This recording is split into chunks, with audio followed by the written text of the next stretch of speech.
CSN study में आप सभी का स्वागत है।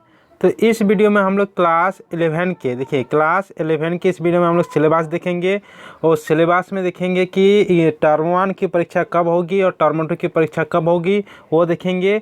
और टर्म 1 की परीक्षा में कौन कौन से चैप्टर से प्रश्न आएगा और टर्म 2 की परीक्षा में कौन कौन से चैप्टर से प्रश्न आएगा वो सब देखेंगे। ठीक है, इस वीडियो में देखिए सबसे पहले हम लोग इसमें अर्थशास्त्र, आज की वीडियो में अर्थशास्त्र के बारे में ही देखेंगे कि अर्थशास्त्र का सिलेबस क्या है, टर्म 1 की परीक्षा कब होगी, टर्म 2 की परीक्षा कब होगी और क्या क्या पूछा जाएगा। ठीक है, देखिए टर्म 1 की परीक्षा आप लोगों को, जैसे कि कुछ दिन पहले पेपर में भी आया था न्यूज़ में, टर्म 1 की परीक्षा आप लोगों को नवंबर दिसंबर महीना में होगी, जो कि ऑब्जेक्टिव होगा। ठीक है, ऑब्जेक्टिव होगा, ऑब्जेक्टिव यानी एमसीक्यू क्वेश्चन होगा। एक प्रश्न रहेगा और एक प्रश्न में आप लोगों को 4 ऑप्शन दिया रहेगा, 4 ऑप्शन में से एक ऑप्शन सही होगा, जो कि जानते हैं आप लोग। और टर्म 2 की परीक्षा जो कि आप लोगों का सब्जेक्टिव टाइप का होगा और टर्म 2 की परीक्षा आप लोगों का मार्च अप्रैल में होगा, जिससे कि सिलेबस पिछले न्यूज़ में दिया गया था। ठीक है, तो इसमें जो हम सिलेबस देखेंगे, देखिए इस साल का सिलेबस अभी तक जारी नहीं किया गया है, ये सिलेबस पिछले साल का है। तो हमें तो पढ़ना पड़ेगा क्लास 11 का, क्योंकि 10 पास कर चुके हैं। 11 का परीक्षा जल्द में हो जाएगा नवंबर दिसंबर में। तो पिछले साल के सिलेबस के अनुसार ही हम अपना तैयारी करेंगे। ठीक है, तो देखिए जो प्रथम परीक्षा होगा टर्म 1 की परीक्षा नवंबर दिसंबर में, उसमें अर्थशास्त्र के आप लोग के 4 चैप्टर पूछेगा और टर्म 2 की परीक्षा में भी आप लोगों का 4 चैप्टर से प्रश्न पूछेगा। टर्म 1 में आप लोगों का ऑब्जेक्टिव रहेगा और टर्म 2 में आप लोगों का सब्जेक्टिव रहेगा, ये डिफरेंस रहेगा दोनों में। ठीक है, तो देखिए टर्म 1 में पहले आप लोग टर्म 1 की परीक्षा की तैयारी कीजिए, तो टर्म 1 में अभी टारगेट कीजिए कि ये सब हम लोगों को पढ़ना है। ठीक है, तो देखिए टर्म 1 में जो अर्थशास्त्र में है आप लोगों के एक चैप्टर पढ़ना है परिचय, यानी अर्थशास्त्र के परिचय के बारे में।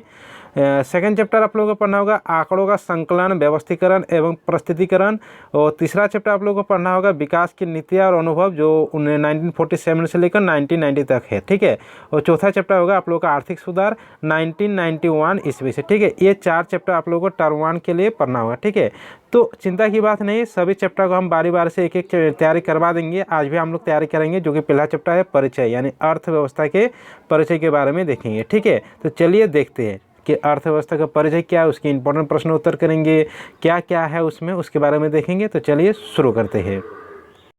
तो देखिए जो आप लोगों का पहला चैप्टर है परिचय, वो है जैसे कि परिचय क्या है, यानी अर्थशास्त्र का परिचय के बारे में, यानी चैप्टर है व्हाट इज इकोनॉमिक्स, अर्थशास्त्र क्या है। ठीक है, इसमें क्या क्या पढ़ेंगे हम देख लेते हैं। जैसे सबसे पहले देखेंगे अर्थशास्त्र का अर्थ, फिर देखेंगे अर्थशास्त्र की परिभाषा, फिर दुर्लभता, चयन या चुनाव देखेंगे, आर्थिक क्रिया के बारे में देखेंगे, आर्थिक क्रियाओं के प्रकार के बारे में देखेंगे, आर्थिक क्रियाओं का व्यष्टि तथा समष्टि स्तर देखेंगे, फिर प्रश्न उत्तर करेंगे। ठीक है, फिर ऑब्जेक्टिव टाइप क्वेश्चन करेंगे। ये बहुत जरूरी है ऑब्जेक्टिव टाइप क्वेश्चन करना, क्योंकि टर्म 1 की परीक्षा में MCQ क्वेश्चन ही देगा। ठीक है, तो चलिए शुरू करते हैं। सबसे पहले देखते हैं अर्थशास्त्र का अर्थ, जिसे कि यहाँ पर आ गया। तो अर्थशास्त्र का अर्थ देखिए, अर्थशास्त्र किसे कहा जाता है। देखिए अर्थशास्त्र, देखिए शास्त्र मतलब क्या है, किसी चीज़ का जो हम अध्ययन करते हैं उसको शास्त्र बोला जाता है। तो अर्थशास्त्र में हम लोग धन का अध्ययन करते हैं, यानी अर्थशास्त्र का शाब्दिक अर्थ देखा जाए तो अर्थशास्त्र का शाब्दिक अर्थ हुआ धन का शास्त्र। अर्थात इसको अगर परिभाषा के रूप में देखेंगे तो परिभाषा के रूप में यहाँ पर हम दे दिए, यहाँ पर परिभाषा क्या हो जाएगा, यहाँ पर एक सेकेंड, यहाँ पर परिभाषा हो जाएगा। यहाँ पर देखिए अर्थशास्त्र के अंतर्गत धन एवं उससे संबंधित सभी पक्षों का समग्र अध्ययन एवं विश्लेषण किया जाता है। ठीक है, देखिए धन एवं उससे संबंधित जो भी पक्ष है उसका अध्ययन एवं विश्लेषण किया जाता है अर्थशास्त्र में। अब अगला चीज़ देख लेते हैं कि अर्थशास्त्र की परिभाषा। ठीक है, तो अर्थशास्त्र की परिभाषा बहुत सारे वैज्ञानिकों ने, बहुत सारे अर्थशास्त्र ने अलग अलग रूप में दिया है। तो क्या क्या रूप है, अलग अलग अर्थशास्त्र ने अर्थशास्त्र को अलग अलग रूप में परिभाषित किया। जैसे धन संबंधित परिभाषाएँ एडम स्मिथ ने दिए, कल्याण संबंधित परिभाषाएँ अल्फ्रेड मार्शल ने दिए, दुर्लभता संबंधित परिभाषाएँ जॉन रॉबिन्स ने दिए, विकास संबंधित परिभाषाएँ सैमुअल्सन ने दिया। सभी देखेंगे बारी बारी से। तो चलिए देखते हैं। जैसे पहले है धन संबंधित परिभाषा है, इंग्लिश में कहेंगे तो wealth oriented Adam Smith. Wealth oriented definition किसने दिया है, एडम स्मिथ। धन संबंधित परिभाषा किसने दिया है, एडम स्मिथ। ये ऑब्जेक्टिव क्वेश्चन भी हो जाएगा कि धन संबंधित परिभाषा किसने दिया, एडम स्मिथ। एडम स्मिथ के अनुसार अर्थशास्त्र धन का विज्ञान है। देखिए इसके बारे में थोड़ा पढ़ लेते हैं कि एडम स्मिथ ने 1776 में प्रकाशित अपनी पुस्तक an inquiry into the nature and causes of wealth of nation में अर्थशास्त्र को धन के विज्ञान के रूप में परिभाषित किया है। ठीक है, यहाँ पर यह भी पूछ सकता है कि वेल्थ ऑफ नेशन पुस्तक किसने लिखा है, तो एडम स्मिथ ने लिखा। ठीक है, ये भी ऑब्जेक्टिव टाइप क्वेश्चन हो जाएगा। अगला चीज़ देखते हैं, अगला चीज़ है कल्याण संबंधित परिभाषा है वेलफेयर ओरिएंटेड डेफिनेशन। तो कल्याण संबंधित परिभाषा किसने दिया, अल्फ्रेड मार्शल ने। इसके बारे में थोड़ा देख लेते हैं कि कल्याण संबंधित परिभाषाएं में धन के स्थान पर मानवीय कल्याण को अधिक महत्व दिया गया है। अल्फ्रेड मार्शल क्या मानते हैं कि धन के स्थान पर मानवीय कल्याण को अधिक महत्व दिया गया है। अल्फ्रेड मार्शल के अनुसार अर्थशास्त्र मानव जीवन के साधारण व्यवसाय का अध्ययन है। ठीक है, ये हो गया कल्याण संबंधित परिभाषा जो कि अल्फ्रेड मार्शल ने दिया। अब है दुर्लभता संबंधित परिभाषा है स्कार्सिटी ओरिएंटेड डेफिनेशन जो कि दिया है जॉन रॉबिन्स ने। इसके बारे में देख लेते हैं कि क्या बोले हैं रॉबिन्स ने। तो रॉबिन्स के अनुसार अर्थशास्त्र वह विज्ञान है जो विभिन्न उपयोगी वाले दुर्लभ साधनों तथा उद्देश्यों के संबंध रखने वाले मानवीय व्यवहार का अध्ययन करता है। ठीक है, देखिए रॉबिन्स बोलते हैं कि दुर्लभ साधन, संसार में तो साधन दुर्लभ है, लेकिन हमारी इच्छा, हमारी आवश्यकताएं अनंत है, हमारी आवश्यकता कभी ख़त्म नहीं होती है। तो रॉबिन्स ने ये कहा कि दुर्लभ साधनों में से ही हम अपनी इच्छा को कैसे संतुष्ट कर सकते हैं, उसके बारे में जॉन रॉबिन्स ने दिए, यानी दुर्लभता संबंधित परिभाषाएं जॉन रॉबिन्स ने दिए हैं। अब उसके बाद रॉबिन्स ने एक पुस्तक भी लिखे है। रॉबिन्स ने 1932 में अपनी पुस्तक an essay on the nature and signification of economic science में अर्थशास्त्र के लिए अलग दृष्टिकोण प्रस्तुत किया। इसको शॉर्ट में सिग्निफिकेशन ऑफ इकोनॉमिक साइंस भी कह सकते हैं कि सिग्निफिकेशन ऑफ इकोनॉमिक साइंस किसने लिखा, तो जॉन रॉबिन्स ने। कब लिखा, 1932 में। अब देख लेते हैं विकास संबंधित परिभाषा है जिसको बोलेंगे ग्रोथ ओरिएंटेड डेफिनेशन, जो कि लिखे है कि विकास संबंधित परिभाषा किसने दी है, सैमुअल्सन ने। क्या दिए है कि सैमुअल्सन के अनुसार अर्थशास्त्र एक ऐसा अध्ययन है जिसमें मनुष्य तथा समाज मुद्रा के प्रयोग या इसके बिना सीमित साधनों के उत्पादकीय ढंग से वैकल्पिक प्रयोग में डालकर निश्चित समय वस्तुएं पैदा करते तथा इन्हें वर्तमान तथा भविष्य में विभिन्न लोग तथा समाज के समूह में उचित ढंग से वितरित करते हैं। ये दिए है विकास संबंधित परिभाषा सैमुअल्सन ने। अगला चीज़ देख लेते हैं दुर्लभता, जिसको बोला जाता है स्कैरसिटी। ये भी मतलब देखिए इकोनॉमिक्स पढ़ रहे हैं तो इसके बारे में थोड़ा बहुत हमें जानकारी रखना चाहिए। तो दुर्लभता देखिए, दुर्लभता मतलब क्या, सीमित मात्रा में जो है उसको क्यों बोलेंगे दुर्लभता। तो दुर्लभ का अर्थ मांग अथवा आवश्यकता की तुलना में सीमितता से है। देखिए पृथ्वी में वस्तु की मात्रा सीमित मात्रा में, लेकिन इच्छा हमारी आवश्यकता अनंत है। तो इसका परिभाषा अगर देख लेंगे कि दुर्लभता क्या है, तो जब किसी वस्तु की मात्रा मांग की तुलना में कम होती है। जब वस्तु की मात्रा जैसे किसी वस्तु की मांग मेरा बहुत है, लेकिन उस वस्तु की वो वस्तु इतना विद्यमान नहीं है, यानी वस्तु की मात्रा मांग की तुलना में कम होती है, उसे दुर्लभता कहा जाता है। ये हो गया दुर्लभता। अब देखेंगे चयन या चुनाव, इंग्लिश में कहेंगे तो चॉइस और सिलेक्शन। तो क्या है चयन या चुनाव, तो चयन उसी को बोला जाता है। देखिए संसाधन तो सीमित मात्रा में है, संसाधन सीमित मात्रा में, उस सीमित मात्रा में ही हम हमारे आवश्यकता तो अनंत है। तो किस वस्तु का हम चयन करें ताकि हमारी सभी उपयोगी प्राप्त हो जाए और हमें संतुष्टि भी प्राप्त हो जाए, तो उसी को बोलेंगे चयन, यानी सही तरीके से चुनाव करना। चुनाव या चयन दुर्लभता की प्रतिफल है। चुनाव से अभिप्राय उपलब्ध सीमित विकल्पों में से चुनने की प्रक्रिया है, इसको बोलेंगे चुनाव। अब देखेंगे आर्थिक क्रिया। आर्थिक क्रिया यानी इकोनॉमिक एक्टिविटी। आर्थिक क्रिया में अर्थशास्त्र के क्षेत्र में जो चीज़ आती है उसी को बोलेंगे आर्थिक क्रिया है। तो आर्थिक क्रिया उस क्रिया को कहते हैं जिसका समय मानवीय आवश्यकता को संतुष्ट करने के लिए दुर्लभ साधनों के उपयोग से होता है। जैसे दुर्लभ साधनों, सीमित साधनों में से हम अपनी इच्छा को कैसे संतुष्ट कर सकते हैं, तो उसी को बोलेंगे आर्थिक क्रिया। आर्थिक क्रिया के प्रकार भी होते हैं कि आर्थिक क्रिया को निम्नलिखित भागों में बांटा जैसे कि उत्पादन हो गया, उपभोग हो गया, विनिमय हो गया। उसके बाद यहाँ पर उत्पादन, उपभोग, विनिमय हो गया। एक एक अब देखेंगे कि उत्पादन क्या है। उत्पादन को कहेंगे इंग्लिश में प्रोडक्शन। तो उत्पादन यानी किसी वस्तु को निर्माण करना को ही बोलेंगे हम लोग उत्पादन। तो उत्पादन वह आर्थिक क्रिया है जिसका संबंध वस्तु तथा सेवाओं की उपयोगिता अथवा मूल्य में वृद्धि करने से है।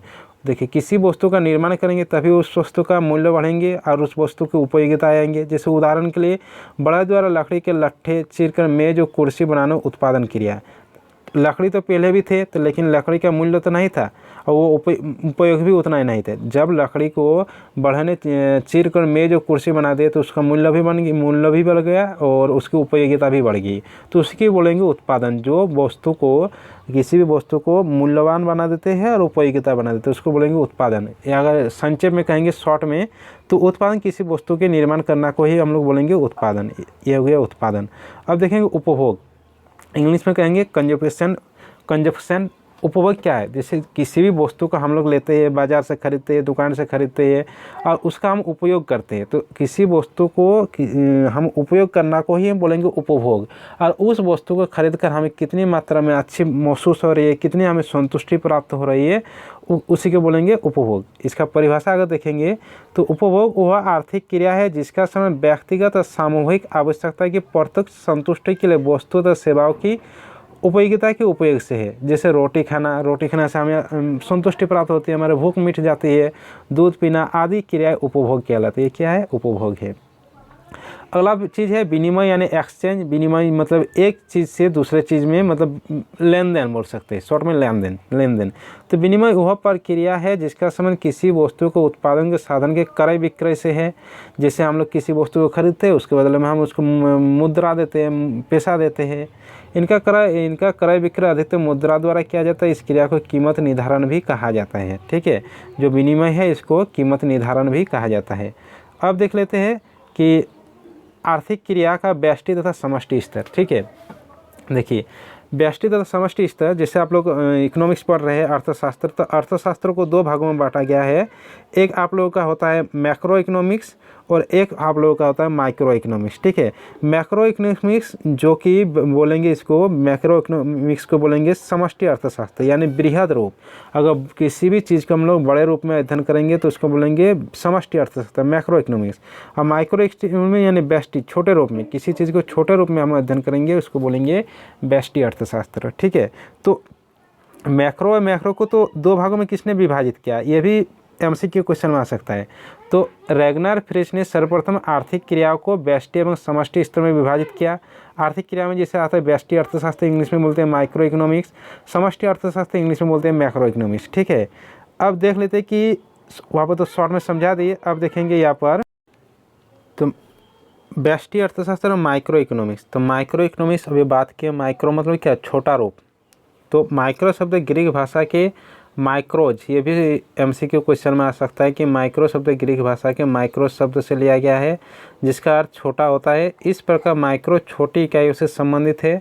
व्यष्टि अर्थशास्त्र में किसी अर्थशास्त्र के भिन्न भिन्न छोटी छोटी इकाइयों का आर्थिक क्रियाओं का विश्लेषण किया जाता है। ठीक है, व्यष्टि अर्थशास्त्र में ये चीज़ ध्यान रखिए कि माइक्रो शब्द ग्रीक भाषा के माइक्रो शब्द से लिया गया है। ये एमसीक्यू क्वेश्चन में आ सकता है। और छोटी छोटी इकाइयों का अध्ययन किया जाता है, उसी को बोला जाता है व्यष्टि अर्थशास्त्र। आसानी है। परिभाषा अगर इसका देखेंगे तो व्यष्टि अर्थशास्त्र आर्थिक विश्लेषण की वह शाखा है जो विशिष्ट आर्थिक क्रियाओं तथा अर्थव्यवस्था के छोटे भागों, उनके व्यवहार तथा उनके पारस्परिक संबंधों का अध्ययन करती है। अब देखेंगे समष्टि अर्थशास्त्र, जिसको इंग्लिश में कहेंगे मैक्रो इकोनॉमिक्स। तो मैक्रो ग्रीक भाषा के मैक्रोज, देखिए MAKROS, समष्टि अर्थशास्त्र लिखा गया मैक्रो शब्द से ग्रीक भाषा के, और माइक्रो MIKROS, ये चीज़ ध्यान रखिएगा। ठीक है, तो समष्टि लिया गया मैक्रोज से जिसका अर्थ होता है बड़ा। इस प्रकार मैक्रो बड़े समूह से संबंधित है, अतः समष्टि अर्थशास्त्र में संपूर्ण अर्थव्यवस्था से संबंधित समूह का अध्ययन किया जाता है। ये हो गया समष्टि अर्थशास्त्र, इसका पर। ठीक है, ये हो गया समष्टि अर्थशास्त्र। तो आज हम लोग इतना चीज़ के बारे में देखे हैं, यानी जो चैप्टर नंबर 1 है परिचय, हमारा अर्थशास्त्र क्या है परिचय में, उसके जो मतलब इसके हम लोग थ्योरी कॉन्सेप्ट कर लिए और इम्पोर्टेंट प्रश्न उत्तर भी कर लिए। तो देखिए एमसीक्यू क्वेश्चन बनाने के लिए सबसे पहले हमें थ्योरी पढ़ेंगे हम लोग, तो हम लोग का एमसीक्यू क्वेश्चन आसानी से बन जाएगा। क्योंकि ये सबसे प्रश्न आता है, जैसे कल्याण संबंधित परिभाषा किसने दिया, तो हम पढ़ चुके हैं कि कल्याण संबंधित परिभाषा किसने दिया, अल्फ्रेड मार्शन ने। जैसे व्यष्टि और समष्टि अर्थशास्त्र के किसने परिभाषित की, अंतर किया, तो रैगनार फ्रिश ने किया। तो यहाँ पर हम पढ़ लिए, तो एमसीक्यू क्वेश्चन आसानी से कर पाएंगे। तो ठीक है, तो आप लोग ये सब प्रश्न नोटबुक में नोट कर लीजिए और पढ़ लीजिए। ठीक है, इसके अगले वाला वीडियो में हम लोग जो परिचय वाला चैप्टर है अर्थशास्त्र क्या है, इस चैप्टर के MCQ क्वेश्चन करेंगे। ठीक है, अगर आप लोग पढ़िएगा तभी आप लोग ऑब्जेक्टिव टाइप क्वेश्चन कर सकते हैं। ठीक है, आसानी से बन जाएगा। तो ये वाला आप लोग नोट करके एक बार फिर अच्छी तरह से पढ़ लीजिएगा और अगला वीडियो में हम MCQ क्वेश्चन कर देंगे। ठीक है, तो चलिए मिलते हैं अगले वीडियो के साथ। सभी दोस्तों के साथ इस वीडियो को शेयर कर दीजिए, वीडियो को लाइक कर दीजिए और अगर इस चैनल में नए हैं तो चैनल को सब्सक्राइब कर दीजिए।